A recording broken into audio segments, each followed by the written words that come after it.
Cet épisode a une distance de 8 km à un pace de 6 minutes 30.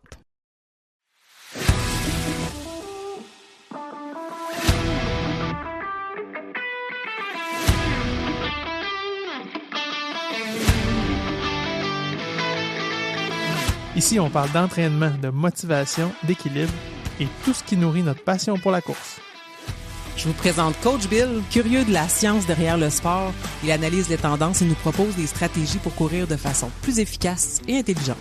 Je vous présente Coach Isa, avec qui chaque foulée trouve son équilibre. Elle crée une connexion authentique avec nos invités, ce qui nous donne accès à des humains formidables et des histoires inspirantes.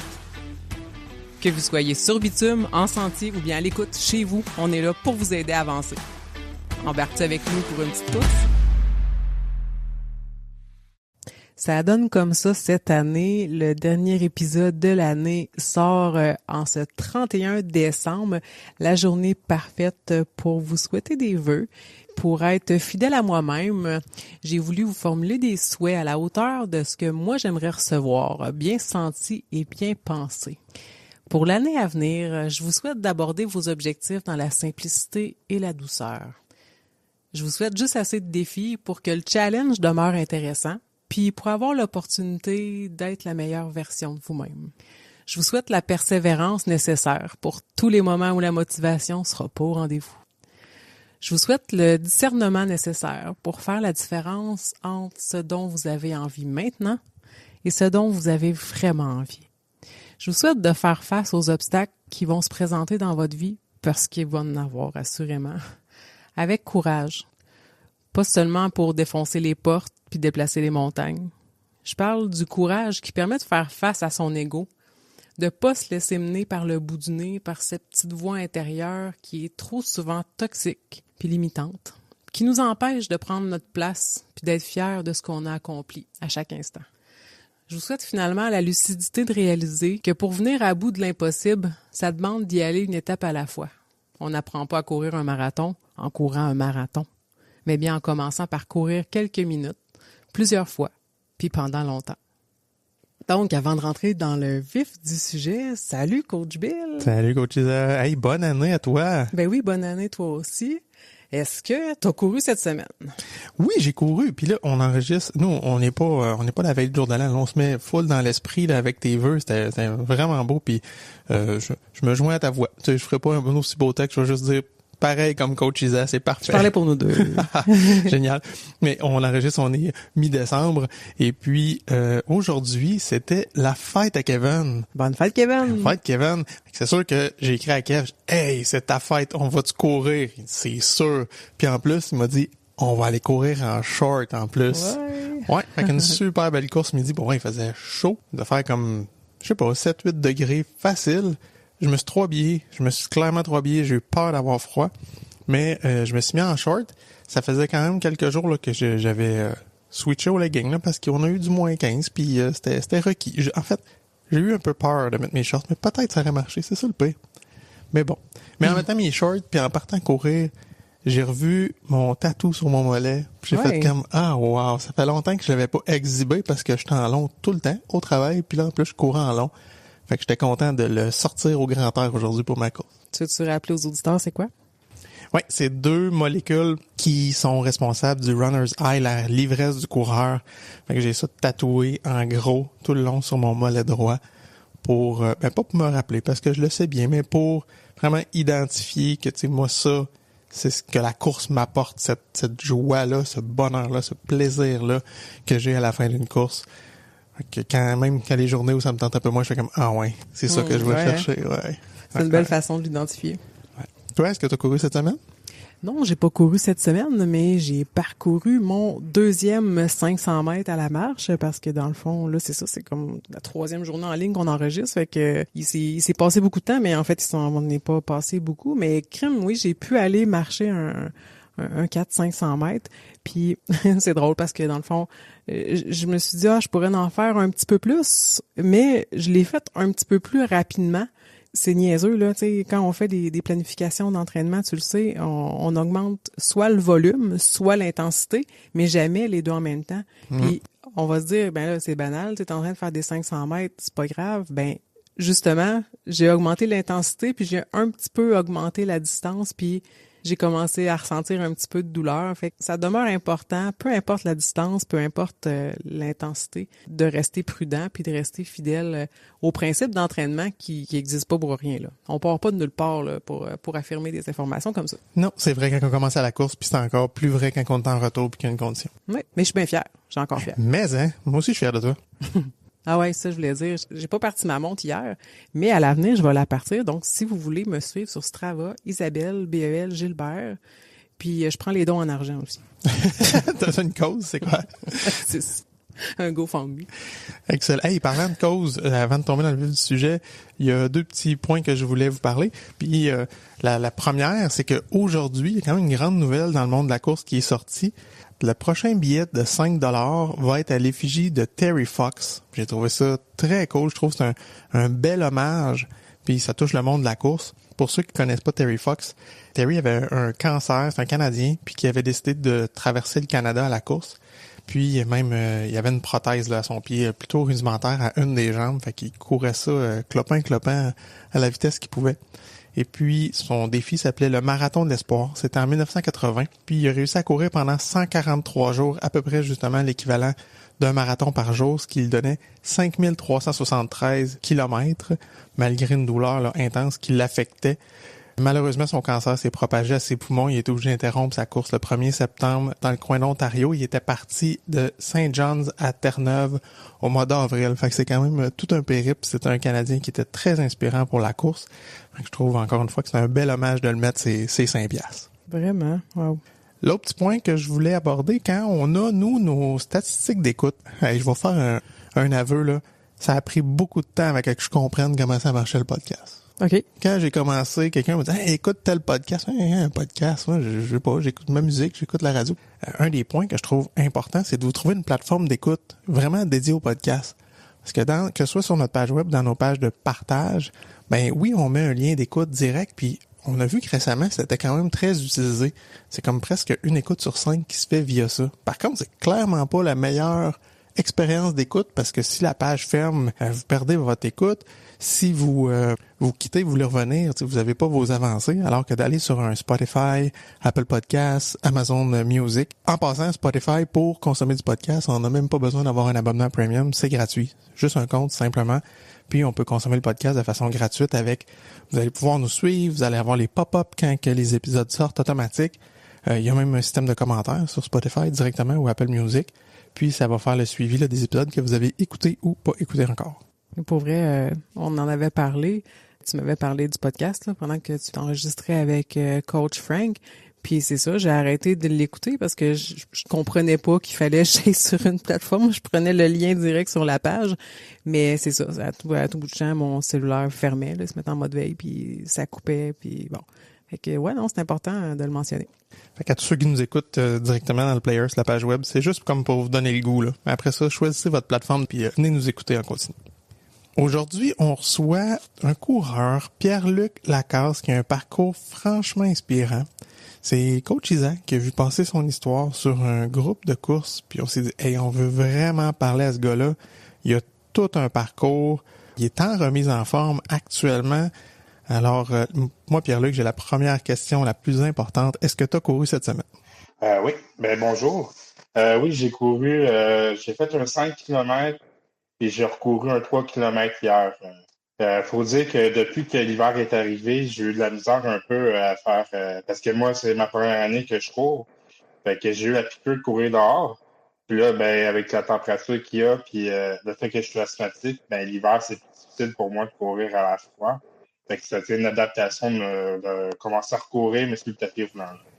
Sur tapis roulant, c'est tellement différent comme expérience. Il y en a une où ce que tu te propulses, puis l'autre que tu fais juste comme rattraper ton équilibre sur quelque chose qui roule en dessous de toi. C'est clair que c'est pas du tout la même expérience. Hein. Ouais, exactement. Puis aussi, ce que j'ai remarqué, c'est que quand je courais dehors, je pouvais courir à mon rythme, tandis que sur le tapis roulant, il faut que je suive le rythme du tapis roulant si je veux pas me ramasser à terre. Fait que je vois quand même des points positifs. Ça va peut-être me permettre d'améliorer mon pace pour cet été si je m'habitue à courir à du 6 ou à du 7 km/h sur le tapis. Là. Mais t'as un bon point parce que, tu sais, au niveau du tapis, c'est ça, la vitesse est dictée. Fait que c'est très, très constant. Alors que dehors, on va varier. T'es un peu plus fatigué, tu vas ralentir un petit peu. Puis, tu sais, des fois, c'est même imperceptible, mais tu peux un peu jouer comme ça. Si t'as une montée, t'as un trottoir, t'arrêtes un coin de rue pour traverser. C'est une course qui est beaucoup plus variée, mettons, disons que sur tapis ou bon, je vais pas dire que c'est monotone, là, parce que je sais qu'il y en a qui aiment ça le tapis, mais c'est très, très, très constant, par exemple. Par contre, un bon point, tu peux aller avec soit des intervalles ou tu dicter des vitesses cibles, puis ça peut t'amener effectivement à travailler des zones qui sont très, très précises. Exact. Pierre-Luc, j'aimerais ça savoir, c'est quoi qui a fait un déclic dans ta tête pour te lancer dans ton changement de vie? Oh mon Dieu. J'ai eu beaucoup de wake-up. Ben, non, j'ai eu beaucoup de situations dans ma vie que j'aurais dû avoir des wake-up calls que j'en ai pas eu. Puis le réel wake-up call que j'ai eu, c'est en avril 2023, quand je me suis ramassé en psychiatrie. Parce que j'avais un problème d'alimentation, puis j'avais des pensées intrusives et une psychose. Parles-tu d'un trouble alimentaire, en fait? Ah oui, exact. J'ai été diagnostiqué hyperphagique. OK. Donc, dans le fond, l'hyperphagie alimentaire, c'est que tu n'as pas de satiété, c'est que tu vas continuellement manger. Puis moi, j'allais jusqu'à vomir le soir parce que tu sais, je mangeais le soir en cachette, puis je pouvais manger 2, 3 bols de céréales, une boîte de biscuits, je pouvais manger une énorme quantité de nourriture. Je me couchais, puis 1 heure plus tard, je me relevais parce que mon estomac ne pouvait pas supporter ce que j'avais géré. T'as dit quelque chose qui m'a capté, t'as dit je mangeais le soir ou la nuit en cachette, mais en cachette de qui? Ma conjointe. OK, pour qu'elle le sache pas parce que t'étais mal à l'aise de... Oui, t'as un sentiment de honte, là. Mais, tu sais, les gens ils te voient grossir, te voient dépérir, te voient pas bien. Mais tu penses que les gens ne réalisent pas ce qui se passe autour de toi, là. Puis, je suis tombé tellement dans un sentiment de bien-être, un peu comme quelqu'un qui consomme de la drogue ou qui prend une substance. C'est l'équivalent, mais c'est tout aussi dur de s'en sortir, là. Dans le fond, la différence avec la boulimie, l'hyperphagie, c'est qu'il n'y a pas de mécanisme de compensation, en fait. Ouais, c'est ça. C'est que la boulimie, on a un comportement compensatoire. Fait que des fois, ça peut être se faire vomir, ça peut être l'utilisation de laxatifs, ça peut être l'entraînement à outrance aussi, quelqu'un qui mange énormément pour aller, qui va s'entraîner pour essayer de dépenser tout ce qu'il a mangé. C'est vraiment les formes principales de la boulimie. J'ai déjà eu une forme de boulimie, mais ça n'a pas duré dans le temps. C'est vraiment l'hyperphagie alimentaire. Puis c'est quoi qui t'a amené en psychiatrie? Est-ce que c'est quelqu'un d'extérieur à toi ou c'est toi-même qui as pris la décision? Dans le fond, ce qui s'est passé cette journée-là, c'est que j'avais eu des pensées intrusives. J'étais tout seul chez nous. Et puis, j'ai appelé un de mes amis qui m'a parlé. J'ai appelé aussi ma belle-mère qui est descendue de Montréal tout de suite. J'avais arrêté de prendre ma médication parce que je voulais perdre du poids. Et j'ai eu des pensées suicidaires, j'ai eu des pensées noires. Puis là, pendant que ma belle-mère descendait de Montréal, mon ami me parlait au téléphone. Puis finalement, qu'est-ce qui est arrivé, c'est que quand ma conjointe est arrivée chez nous, elle m'a dit écoute, ça n'a plus d'allure, il va falloir aller à l'hôpital. Fait qu'on est allé à l'hôpital. J'ai rendu 4 heures d'urgence. Puis à un moment donné, les agents de sécurité venaient me chercher puis me dit écoute, embarque sa chaise roulante, t'as plus le droit de bouger. Ils m'ont traité vraiment comme un patient qui rentre en psychiatrie dans le fond. Fait que j'avais plus le droit à mon téléphone. J'avais amené mon câble de téléphone, j'avais pas le droit de l'avoir avec moi parce que je pouvais m'en servir comme arme. C'était vraiment un gros choc quand je suis rentré en psychiatrie. Tout ça, c'est à partir du fait que j'étais pas capable de gérer mon alimentation. Ça a déboulé avec l'arrêt de ma médication qui m'aidait au niveau mental. Puis dans le fond, t'arrivais difficilement à gérer ton alimentation, donc le trouble s'est développé parce que t'as essayé de prendre contrôle sur ton alimentation ou bien c'est quelque chose qui était présent chez toi depuis toujours? Depuis que je suis enfant, j'ai tout le temps eu un trouble alimentaire. J'ai jamais eu j'ai tout le temps eu un surpoids. Sauf que quand j'étais jeune, que j'habitais chez mes parents, j'avais le même processus. Tu sais, je mangeais en cachette, à même le frigidaire, quand mes parents n'étaient pas là. Ça s'est continué à l'adolescence aussi, là. Sauf qu'à l'adolescence, Ça a embarqué l'intimidation aussi par rapport à mon surpoids puis mon alimentation. J'avais honte de manger devant les gens, fait que j'allais tout le temps manger en cachette. Puis, à un moment donné, ben, les gens ont décidé de m'appeler Bouddha. Ouais, je vivais vraiment de l'intimidation, puis des fois, on me frappait puis tout parce que j'étais gros, puis c'était bien le fun de m'écœurer là, à cette époque-là, là, quand avec les jeunes. Jusqu'au jour que j'ai décidé de me défendre, là, on me lâché. Ouais. On voit le topo, puis tu sais, t'es pas le seul, puis c'est d'actualité, ça l'était avant, ça l'est encore, puis ouais, les préjugés, les jugements par rapport à la composition corporelle, là, c'est rien pour aider, hein. Donc, moi, je parle pas d'une chance, là, mais à l'époque, les réseaux sociaux n'existaient pas, fait que je vis pas ce que les jeunes vivent aujourd'hui avec les réseaux sociaux aussi, là. C'est une autre forme d'intimidation, c'est démesuré, là. T'as raison que la facilité de se cacher derrière un écran puis tu sais, dire des trucs justement intimidants dans le dos de la personne, dans des groupes fermés, c'est rendu tellement accessible, là. Ouais. Et puis tu sais, je me reconnais un petit peu dans ce que tu racontes. Moi aussi, ado, j'étais en grand surpoids, puis c'était ça, là. Tu sais, des surnoms, puis jusqu'à justement des agressions physiques, parce que, bon, on peut écœurer Gros Bill, là. Tu sais, c'est pas grave, là. Tu sais, il le mérite, entre guillemets, là. Ouais. Fait que ça a été vraiment dur. Dans le fond, j'ai suivi beaucoup de thérapie, puis tu sais, j'ai réalisé que ce qui déclenchait, puis ce qui déclenche encore mon envie de compulser, mon envie de manger, c'est quand je vis des moments difficiles, quand je vis des moments où que je me sens triste. Moi, au lieu de vivre mes émotions, ben j'ai besoin de me sentir bien, fait que je m'en vais manger. Fait que aussitôt que je me faisais écœurer, j'allais manger. Aussitôt que je vivais des confrontations, j'allais manger. C'est continué dans le temps parce que j'ai jamais réglé ce problème-là avant le mois d'avril en 2023. Donc, j'allais tout le temps dans un cercle d'alimentation. Puis, dans le fond, pendant la pandémie, moi, j'étais résumé dans ma tête que si j'étais obèse, c'est parce que j'avais une maladie. J'étais dans le déni, dans le fond. J'allais voir les médecins, puis tout, j'arrêtais pas d'aller voir les médecins pour qu'ils me trouvent une maladie parce que j'étais sûr que j'étais malade. Et c'était pour ça que j'étais obèse. Comme on peut penser à un problème de glande thyroïde, par exemple. Puis j'avais rien, j'étais en bonne santé. Puis à un moment donné, il y a un médecin qui m'a dit écoutez, monsieur, vous pouvez venir, mais votre problème, c'est l'obésité. Puis là, il dit vous allez avoir très bientôt 30 ans, puis si vous continuez à manger comme ça, ben vous verrez pas vos enfants grandir. Fait que quand je suis retourné chez nous, j'ai regardé ma femme, puis je me suis mis à pleurer. Puis quand je parlais tantôt, j'ai eu beaucoup de moments dans ma vie où j'aurais dû avoir des wake-up calls. Ça aurait dû en être un. J'ai pleuré, puis je suis retombé dans mon pattern que je suis retourné manger parce que j'étais triste.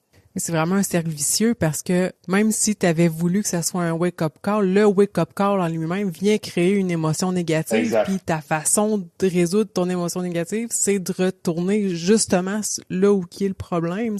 Puis il y a un autre moment où que j'ai frappé un mur, c'est que c'était un événement avec mon enfant qui a 4 ans, ma petite fille. J'avais vu un hélicoptère, puis là, j'arrêtais pas de dire à ma fille, ah, viens, on va y aller avec papa, ça va être le fun, tout. Fait que là, je m'en vais m'inscrire, j'ai écrit mon poids, tout. Puis là, les deux intervenants se regardent, me regardent, disent, monsieur, vous pesez plus que 350 livres, vous pourrez pas embarquer dans l'hélicoptère. Fait que là, j'ai regardé ma fille, puis là, ma fille était toute contente d'embarquer. Puis là, j'ai essayé d'y expliquer à un enfant de 4 ans, ben non, tu peux pas, tu sais. J'aurais dû avoir un wake-up call, mais je l'ai pas eu. C'est vraiment au mois d'avril, quand je suis rentré en psychiatrie, parce que là, je me suis dit, OK, j'ai essayé plein de trucs dans ma vie avant 2023. J'ai essayé des diètes, j'ai essayé des trucs drastiques qui ont fonctionné sur le coup, que je pouvais pas vivre ma vie dans une diète non plus. Fait que j'en reprenais tout mon poids. Fait qu'en 2023, en avril, je me suis dit, règle ta tête. Puis un coup que ta tête va te régler, on va régler le corps. C'est ce que j'ai fait. Fait que d'avril jusqu'en janvier 2024, j'ai rencontré des intervenants là, en psychiatrie. Comment ça s'est passé? De quelle façon quelle approche ils ont utilisé avec toi? Pour vrai, j'ai été vraiment assidu. J'ai eu 3 types d'intervenants que je voyais à chaque mois, à chaque semaine. Un ergothérapeute en santé mentale, Okay. elle m'aidait dans le fond, à remplir mes activités de vie quotidienne, qui est normalement un ergothérapeute en santé physique fait, mais par rapport à mon enjeu de santé mentale.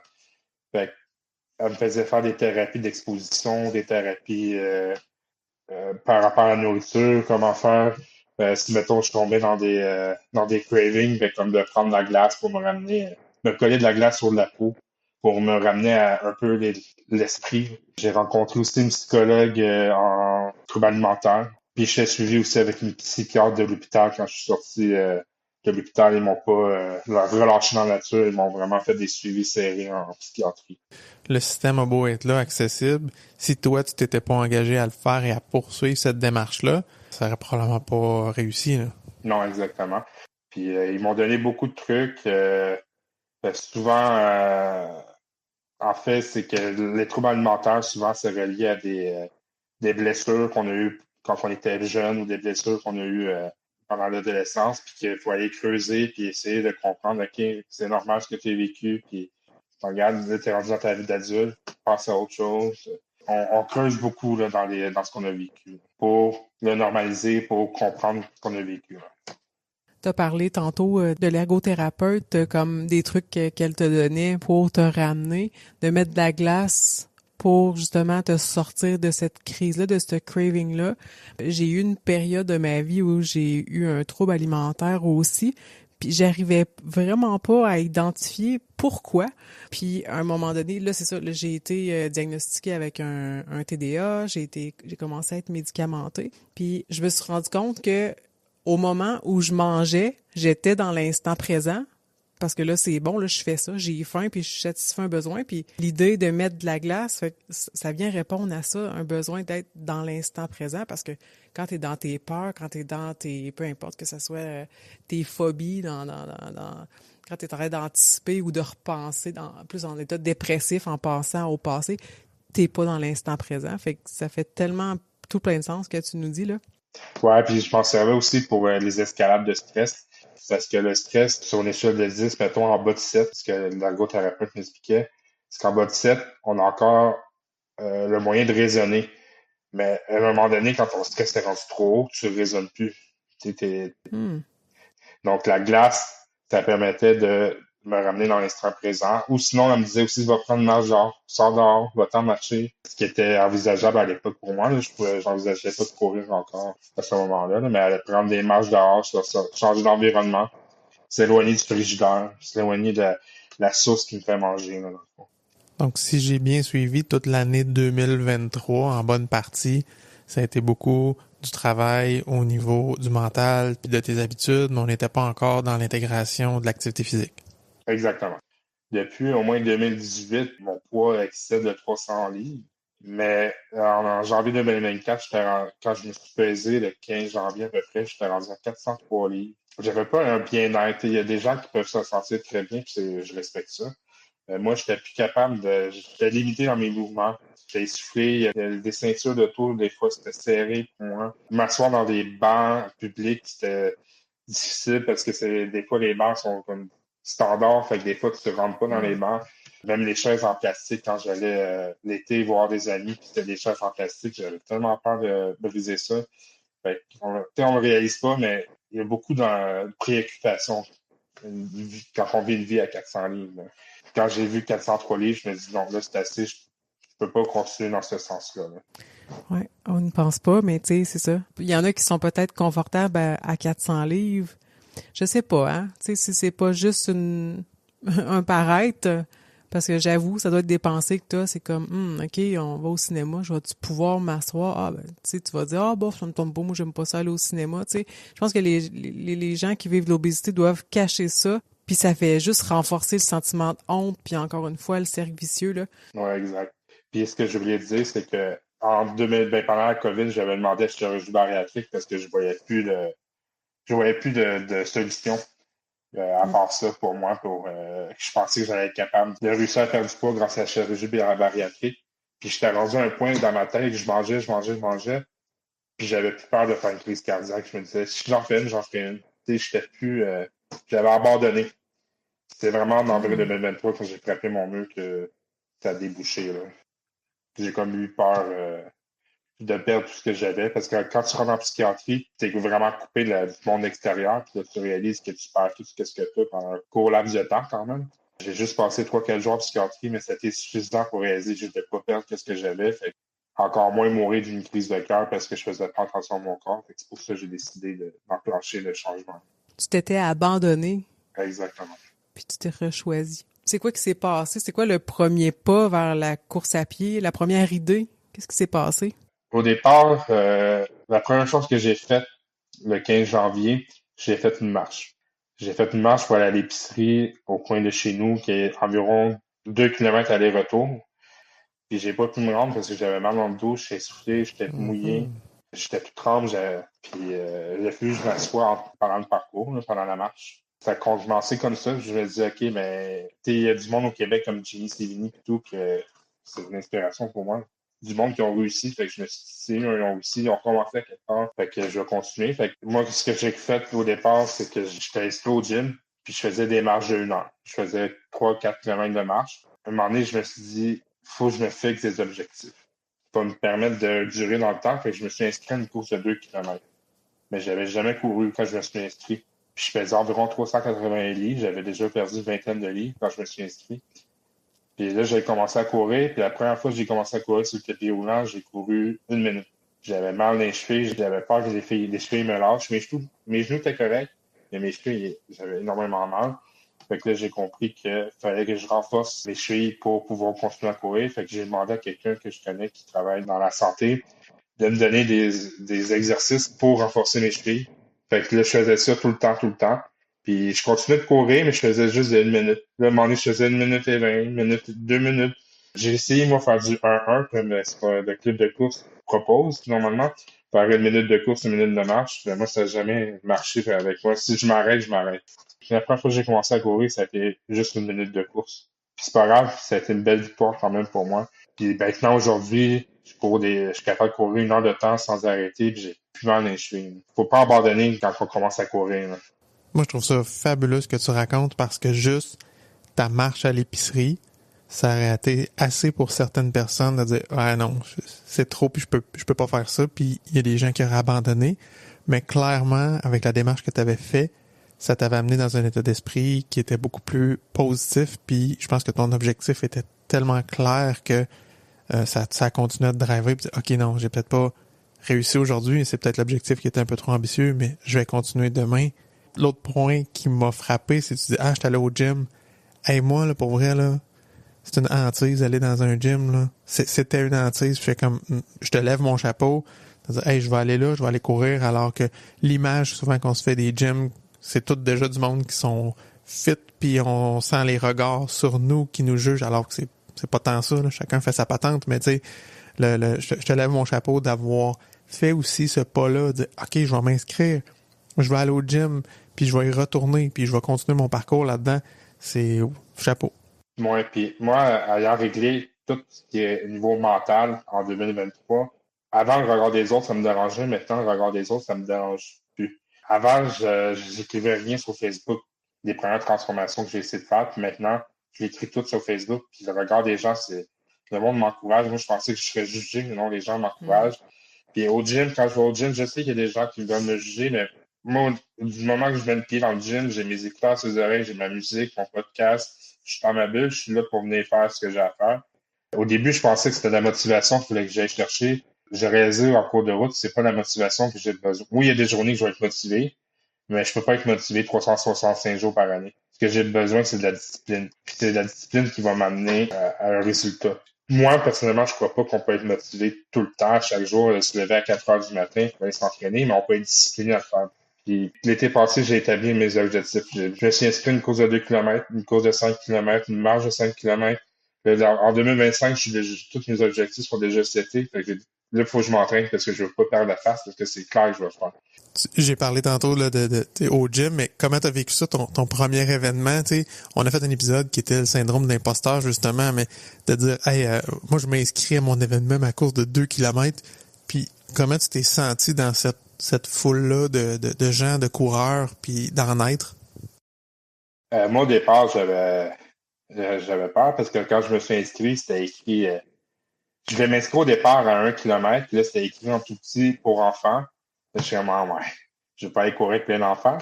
Fait que là, je me suis inscrit à 2 km, puis il y avait aussi autant d'enfants. C'est pas grave, là.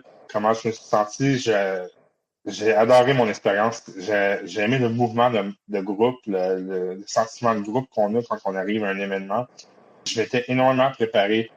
Je suis pas arrivé là, puis c'était ma troisième fois que je courais dans mon été. Là, moi, par rapport à mon poids, je peux pas courir à chaque jour, puis je pense que c'est peut-être pas conseillé pour tout le monde. Mais moi, je cours une journée sur deux. Je cours une journée, le lendemain, je fais une récupération active qui peut être du vélo, ou la natation, ou une marche. Après ça, je reviens avec ma course. Donc, dans ma semaine, je pouvais courir 3 à 4 fois par semaine. Puis, entre-temps, je faisais des récupérations actives. Puis, ma course de 2 km, ben, moi, je l'ai vraiment aimé. Ça m'a donné un piqûre. Puis après ça, je vais embarquer je me suis inscrit à une course de 5 km. Je me suis inscrit à un duathlon. Je me suis inscrit à une marche aussi.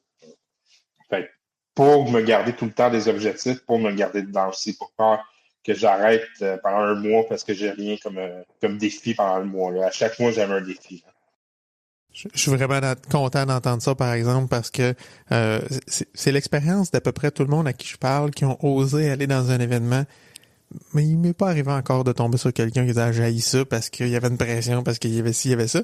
Puis même quand on se sent imposteur, qu'on se dit ça fait pas assez longtemps que je cours, j'appartiens pas vraiment à cette communauté-là, c'est fascinant de voir que tout le monde est là, bouge ensemble dans le même objectif. Fait que je trouve ça très cool que tu l'aies vécu comme ça aussi. Là. Puis je me suis jamais vraiment comparé aux autres. Puis je trouve ça correct si les gens ont besoin de compétition. Mais moi, pour moi, j'ai couru 2 km que je l'ai fait en 20 minutes, que je l'ai fait en 45 minutes. J'ai fait 2 km, ça reste 2 km. 5 km, ça reste 5 km. Un demi-marathon, mais ça reste un demi-marathon. Fait que peu importe dans le temps qu'on le rentre, t'as déjà plus bougé que si tu l'aurais pas fait. Pour vrai, c'est fascinant. En même pas encore un an, t'as saisi l'essence de ce qu'on veut partager, là, moi puis Billy, mais aussi la plupart des gens qui s'entraînent. Tu sais, on a parlé de gym tantôt. Tu sais, c'est rare. Les personnes qui vont critiquer, juger ou lâcher des commentaires sont quand même rares. La plupart vont être inspirés. Ils vont faire comme Ouais.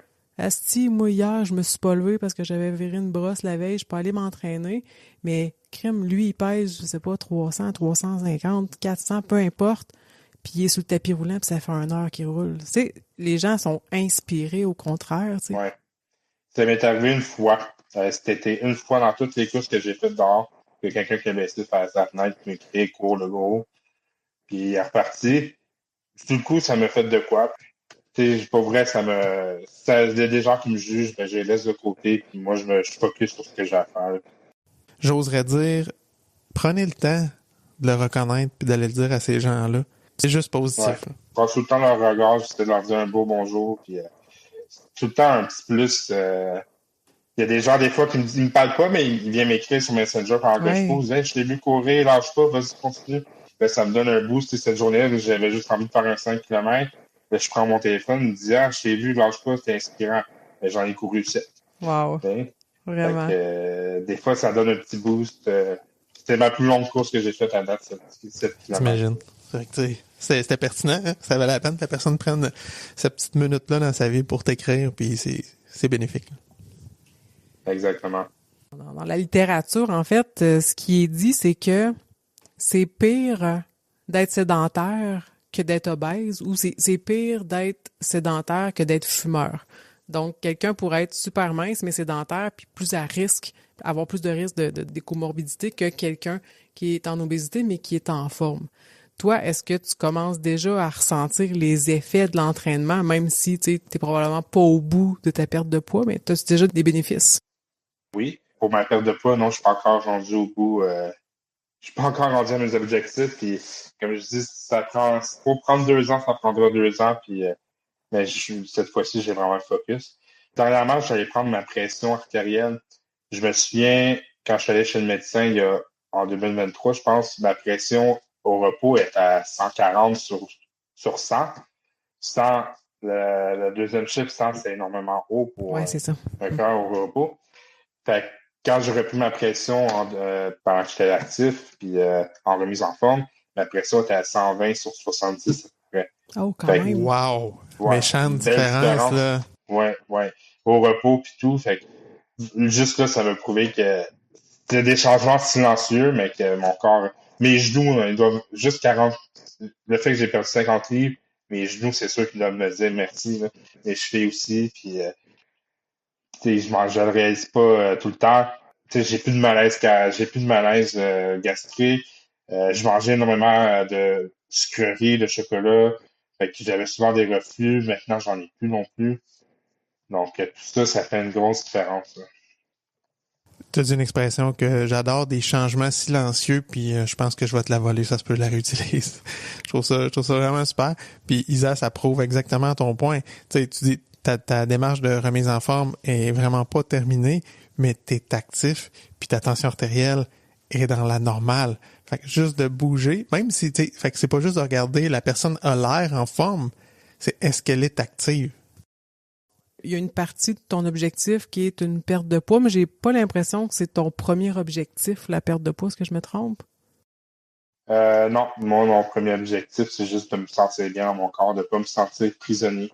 Moi, le chiffre sur la balance, j'essaie de plus en plus de m'en défaire. Je veux juste me sentir bien dans mes vêtements, dans mon corps, dans la façon que je me déplace.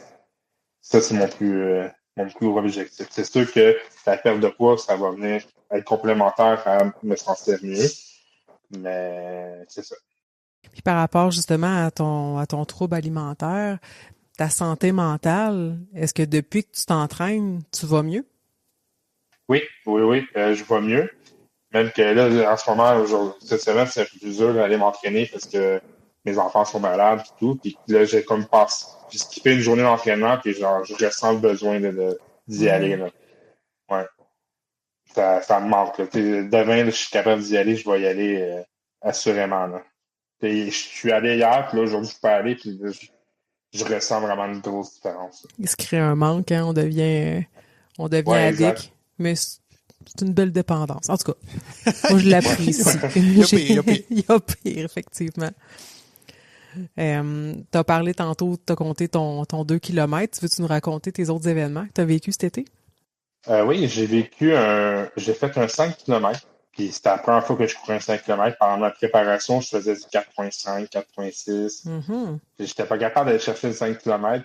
Puis là, il y a deux de mes amis qui sont inscrits avec moi. Puis il y a l'effet de groupe, l'effet de foule. J'ai couru mon 5 km. Puis normalement, je courais à 10 minutes par kilomètre. Cette journée-là, au lieu de, je l'ai rentré en 18 ou 17 minutes par kilomètre. Ok, quand même. Tabarouette, OK. Fait que, je regarde pas ça, là, mais j'étais quand même fier. Moi, je Ben m'entendais oui. à faire 5 km/h, là. C'est ça, au-delà Fait que, du temps, le temps n'a pas d'importance, ça, je suis d'accord avec toi, mais de prendre acte de la progression, premièrement, c'est la première fois que tu complétais un 5, ça démontre vraiment les changements, là, toutes les adaptations de ton corps, là. ouais, puis j'étais vraiment bien entouré parce que au bout de 4 km, j'étais plus capable. Puis là, j'avais mon ami Jean-Christophe et Dominique qui étaient avec moi. Puis là, eux étaient rendus plus loin dans la course. Puis là, je les ai vus au plus loin, puis là, ils se sont parlé, puis ils sont revenus vers moi, ils m'ont dit, on gagne ensemble, on perd ensemble. Fait que, ils ont ralenti leur cadence, puis on a fini la course ensemble. C'est ce que ça m'a donné un petit boost pour finir, hein. Tu sais, on en parle, plus on avance dans notre parcours comme coureur, on essaie d'augmenter nos distances, puis on veut continuer d'être fier. Si un jour je fais un marathon, je fais un demi-marathon, parce que je vais en faire un dans les étés prochains, demi-marathon, mais j'aurai jamais la même fierté que quand j'ai fait mon 2 km à 380 livres, c'est la première course, je me suis lancé dans l'inconnu. Oui, je vais être fier de compléter un marathon. Oui, je vais être fier de compléter peu importe le gros défi qui m'attend. Mais le fait que je me suis lancé dans un défi inconnu à ce moment-là, avec 380 livres sur le dos, je pourrais jamais avoir la même fierté que ce moment-là quand j'ai décidé de me lancer dans la course. On a parlé tantôt, je t'ai posé la question, tu t'étais abandonné, mais là, clairement, tu t'es choisi à nouveau, puis je pense que tu pourras plus te réabandonner. Non, parce que pour plusieurs raisons, oui, je me suis choisi, mais aussi le fait que je m'expose énormément. Tu sais, je l'ai dit, je m'expose sur Facebook, je m'expose sur le podcast. Euh, je l'ai dit à beaucoup de monde, de gens qui m'entendent en ce moment, beaucoup de gens qui lisent, qui me suivent. Puis je l'ai souvent dit, si je passe 2 semaines après rien écrire sur Facebook ou que vous ne me voyez pas sur Strava, ben venez me voir, venez me parler, c'était pas normal. Puis Mais je suis tellement exposé et tout que cette fois-ci, je peux pas abandonner. Je peux pas abandonner. Là, tu vois, ça m'a offert t'expose pour courir. C'est tout un cheminement, là. On n'est pas en même place, là. Exact, ouais. Pour finir, répondre à ta question de tantôt, j'ai fait une marche aussi cet été de 5 km. Parce que j'avais déjà couru un 5 km. Je m'étais inscrit à un 5 km parce que pour le faire avec mon père, mais lui, il peut pas courir parce qu'il a un problème de genou. Fait que je me suis inscrit à une marche. Donc, je me suis dit, OK, mais j'ai déjà couru un 5 km, fait que le défi il est où là-dedans? Puis j'avais perdu 60 livres. Fait que j'ai pris un sac, j'ai remis 60 livres dans le sac, je l'ai fermé, puis j'ai marché de 5 km avec les 60 livres que j'ai perdus pendant l'été. Je te dirais que les gants, c'était lourd sur mes épaules, là. Eh oui, hein? Tout était sur mes épaules, puis je me suis dit, c'est pas vrai que je vais regagner 60 livres parce que ça a été pénible comme Ça marche. doit J'avais être hâte très de finir mon difficile. 5 km. J'avais mal dans le dos, j'avais mal aux épaules, mais ça m'a juste fait réaliser, wow, tout ce que tu as perdu en été, là, c'est ça le poids que tu avais avant, là. Là, c'est sûr, j'ai développé des muscles avec la course, j'ai développé, tu sais, je suis devenu plus fort, fait que, j'avais une meilleure endurance que quand j'avais 60 livres de plus. Pour paraphraser un grand homme, je dirais que t'as pris connaissance d'un changement silencieux à ce moment-là. Ouais. Est-ce que tu as un coach? Oui, je suis coaché, oui. À partir de ma course de 2 km, j'ai décidé d'aller me chercher un coach pour m'aider dans mes plans d'entraînement, pour ma course. C'est un coach qui fait des courses, qui fait du triathlon aussi. Il m'aide beaucoup. Puis moi, dans le fond, en 2025, mon prochain objectif, c'est faire une course de 10 km, faire un demi-marathon et faire un triathlon sprint. Fait que là, il m'initie un peu à la natation et au vélo aussi. Donc, dans mes plans d'entraînement, c'est introduit pour me préparer. Est-ce que tu as déjà choisi tes événements auxquels tu vas faire ton 10, ton demi puis ton sprint? Exactement. Il y a juste le triathlon que les inscriptions sont pas encore ouvertes. Mais sinon, tous mes événements sont choisis. Puis au niveau musculation, je me donne juste comme défi en 2025 de me faire un chain-up d'ici fin 2025, qui est Oui. tout un défi pour avec la corpulence que j'ai, il faut que je développe énormément de muscles. C'est clair. Pour l'instant, j'ai ces trois événements-là. Il y en a peut-être un quatrième qui va se rajouter parce que quand on attire le positif vient vers nous. Fait qu'il y a beaucoup de gens qui s'inspirent de moi, dont mes enfants. Mes enfants sont venus courir une fois avec moi cet été. Puis ma fille me dit un jour, papa, je vais devenir coureur comme toi. Fait que là, ça m'a touché parce que il y a un an, si je continuais dans cette lignée-là, c'était pas une belle image que je transmettais à mes enfants de ne pas faire attention à son corps, de ne pas faire attention à ce qu'on mange. Puis là, d'entendre ma fille me dire, papa, un jour, je vais devenir coureur comme toi, ben, c'est la preuve que mes changements, ben, ça influence positivement les gens autour de moi. Fait que je vais probablement m'inscrire aussi à une course de 1 km pour le faire avec mes enfants, là. Oui, oui. Est-ce que tu as... En fait, je te souhaite que tout se déroule comme sur des roulettes. Mais as-tu envisagé de quelle façon tu vas aborder si, admettons, il arrive à un moment donné soit un virus, soit une blessure qui t'empêche de t'entraîner? Ça m'arrive des journées que, avec la musculation, tout, ou même, j'ai moins d'énergie, fait que j'écoute mon corps aussi. J'ai passé une journée puis accepter de se reposer, c'est autant bénéfique pour le corps que d'aller s'entraîner puis de ne pas écouter son corps. Je sais pas si tu réponds bien à la question, là. Hey, pour vrai, j'allais dire, il est parfait, hein? Il est totalement coachable. Ben pour vrai, oui, c'est ben l'athlète, l'athlète modèle, effectivement. Tu t'écoutes ton corps, tu prends des pauses au besoin. C'est parfait, Ouais. là. C'est magnifique. J'avais oublié de vous dire, j'ai reçu l'appel dernièrement pour la chirurgie bariatrique. OK. Ben oui. Ouais. OK. Ouais. Et moi, je me suis inscrit pendant la pandémie pour la chirurgie bariatrique. Puis on m'avait dit, au poids que j'avais, par l'IMC que j'avais, que j'étais un cas urgent. Fait que je m'en dis, OK, un cas urgent, c'est combien de temps d'attendre? Elle dit, on va t'appeler tout de suite. Finalement, je suis allé voir sur Internet, tout, c'est 5 ans. Fait que là, à ce moment-là, je me dis, alors, je peux pas attendre 5 ans en continuant à manger comme ça.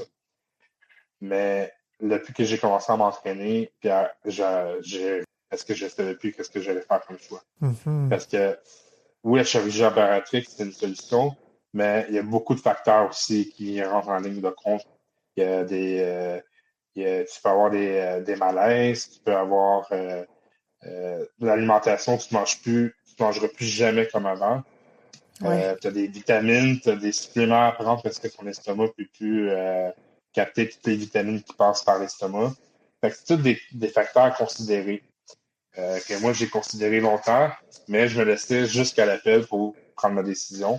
Puis quand ils m'ont rappelé, mais j'ai dit écoutez, j'ai perdu 60 livres par moi-même, puis je vais continuer comme ça, je vais refuser la chirurgie bariatrique. Quand j'ai raccroché, je me suis fait pleurer. J'ai dit Ah, ok, quelle oui. niaiserie que je viens juste de faire. Puis donc finalement, je juge pas les gens qui choisissent la chirurgie bariatrique, mais moi, pour moi, dans mon parcours, ça avait juste encore un plus beau résultat de le faire par moi-même. Ah, puis tu sais, une chirurgie, c'est pas banal, là. Comme tu dis, ça comporte certains risques aussi. Puis vient un temps où, tu sais, ce qui est évalué par, oui, tu sais, toi, tu as un choix là-dedans, les médecins, l'équipe de médecins médicaux qui est autour de toi aussi va te faire un conseil. Tu viens à un point où, qu'est-ce qui est le plus bénéfique? Est-ce que les risques, finalement, de la chirurgie sont moins grands que les risques que tu as à demeurer dans cette condition-là? Ben là, clairement, la chirurgie est indiquée, puis elle va être pertinente pour cette personne-là. Toi, tu dis, ben j'ai fait un grand bout de parcours, puis ce que je trouve fabuleux dans un certain sens, c'est je comprends que ça partit un peu rough, là, mais t'as fait là, t'as travail mental en premier sur toi-même, ce qui te donne une base tellement solide pour la suite. Puis, tu sais pourquoi tu le fais, tu comprends, t'es dans un état d'esprit qui est complètement différent. Oui, puis ma plus grosse crainte quand j'ai raccroché, je me suis dit, OK, est-ce que cette fois-ci, je vais lâcher et reprendre tout mon poids comme les autres fois? C'était en grosse. Dans le momentum, tout va bien, mais est-ce qu'un jour, je vais décrocher? C'était ça ma plus grosse crainte. Là. Parce que 5 ans d'attente pour une chirurgie, quand tu décroches, c'est long. Mais comme je disais tantôt, je me suis tellement exposé, les gens je suis redevable envers les gens qui me suivent parce que je veux démontrer aux gens que c'est possible de partir de 400 livres, perdre du poids malgré un enjeu de santé mentale, malgré nos vies en 2024, là, que tout est rapide, on n'a jamais de temps pour rien, puis tout. Je veux montrer que tout est possible, puis que l'entraînement, c'est 1 heure dans une journée. Fait que si je suis capable d'écouter 3 heures de Netflix, je suis capable de prendre 1 heure pour aller me remettre en forme, ou juste une demi-heure pour aller marcher. Je trouve ça important. Puis l'engagement, c'est pas juste par rapport aux personnes qui te suivent sur les réseaux sociaux, c'est l'engagement envers les personnes qui t'aiment, puis qui tiennent à toi, puis qui veulent te Exactement. garder longtemps dans leur vie, ta femme, tes enfants, tes amis, le reste de ta famille, là, tu sais, c'est sûr qu'ils sont fiers de toi, puis ils ont probablement eu peur aux autres aussi, tu sais, de te perdre, puis de te voir te prendre en main comme ça doit être fou l'amour qu'ils ressentent venant de toi, tu sais. C'est comme un gros je vous aime, Ouais, je tiens à vous, je vais prendre soin de moi, là. Ouais, c'est tout à ton honneur d'avoir choisi de refuser la chirurgie parce que c'était la voie, entre guillemets, plus facile. ouais. Puis, je sais pas si tu l'as vu comme ça, moi, tu me l'exposes, puis c'est comme si tant que t'as pas l'appel, t'as un filet de sécurité quelque part. Si je l'échappe, ben, mec, il m'appelle, je dirais oui. Là, Exact. tu l'as plus, ce filet-là, OK, j'ai pris mon avenir en main et j'ai dit non. Maintenant, c'est moi qui continue le chemin, là. Exact. Il faut plus que j'arrête. Je peux plus arrêter. Puis pour les personnes qui te suivent justement, puis que tu inspires, si quelqu'un te demandait, ben moi aussi je veux changer ma vie, je veux prendre ma vie en main, par où est-ce que je commence? Qu'est-ce que tu lui réponds? Moi, j'ai souvent fait le yo-yo. Comme je disais, j'ai souvent eu des pertes de poids de 100 livres, puis je reprenais tout. Puis aujourd'hui, la pause que j'ai prise pour régler mon mental, je pense que tout le monde devrait commencer. Tu sais, il y a plusieurs sphères dans la remise en forme. Il n'y a pas juste la santé physique, il y a la santé mentale aussi. Est-ce que tu peux donner à fond dans l'activité physique? Il y a un des sphères de ta vie qui va pas bien, tu peux pas le mettre de côté puis juste te concentrer sur la santé physique. Moi, je pense qu'il faut s'asseoir, s'arrêter, puis se dire, OK, pourquoi je mange? Pourquoi que je m'entraîne pas? Pourquoi que je remets tout à demain? Puis de faire une rétrospective sur soi-même, puis traiter un problème à la fois. Pas de tout prendre puis de dire, je vais régler ma tête, puis en même temps, je vais aller courir, je vais aller m'entraîner et tout. C'est vraiment, pour moi, ça a été de régler une chose à la fois, de pas se décourager non plus. Tu sais, on voit des gens, des fois, des gens qui sont rendus à faire des demi-marathons, mais ils n'ont pas commencé avec un demi-marathon. Eux, ils ont commencé peut-être avec un 5 km ou 2 km comme moi. Puis ils ont évolué avec le temps. Là. Faut pas se décourager en regardant les autres. Ta question, c'était qu'est-ce que tu dirais à quelqu'un qui veut changer puis qui sait pas par où commencer. Puis j'ose dire qu'il y a tellement de gens que c'est pas ça la question qu'ils vont poser. C'est plus qu'ils vont dire ah ouais, mais moi je peux pas parce que telle affaire ou ah ouais, mais moi je pourrais pas faire comme toi parce que j'ai telle affaire ou ma job ou mes affaires ou 1000 raisons. Puis c'est la citation que tu as parlé récemment dans un épisode récent, Isa, qui était tu peux en faire ton excuse ou tu peux en faire ton histoire. Tu sais, clairement, Pierre-Luc, toi, de décider d'en faire ton histoire, puis tu la diffuses, tu la partages. Je trouve ça vraiment fabuleux. Ouais. J'ai souvent eu des excuses, moi aussi. L'excuse numéro 1 que tout le monde a, c'est le manque de temps. C'est le manque de temps, mais si on s'assoit un instant et on calcule tout ce qu'on fait dans une journée, OK, 1 heure de temps, je me nourris, je mange 3 repas par jour, après ça, pendant 1 heure, je dors 8 heures par jour. Quand on fait tout le calcul, souvent, il va nous rester 6 heures où on fait rien. Dans ces 6 heures-là où on fait rien, probablement qu'on est capable de rentrer une demi-heure, juste une demi-heure d'activité physique. Souvent, on se trouve des excuses, mais une demi-heure d'activité physique, ça représente 2% de notre journée.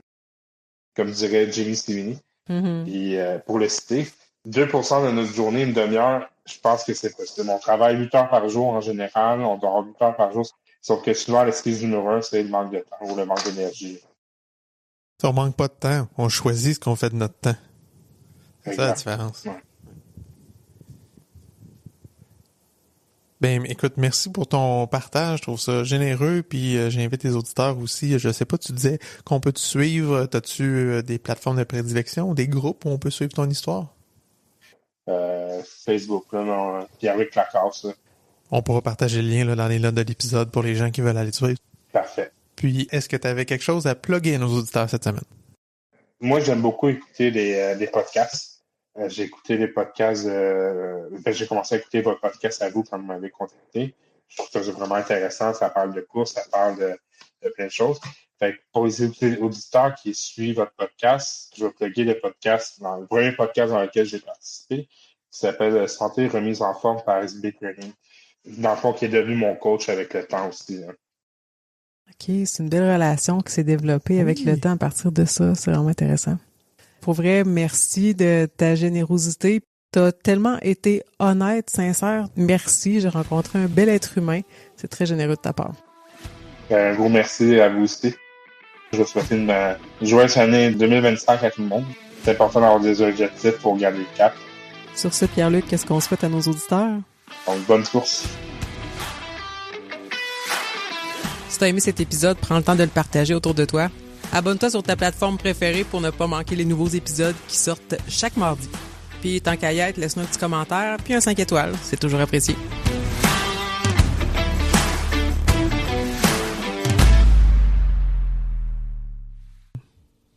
Qu'est-ce qui fait ça? La laveuse. Si, sérieux?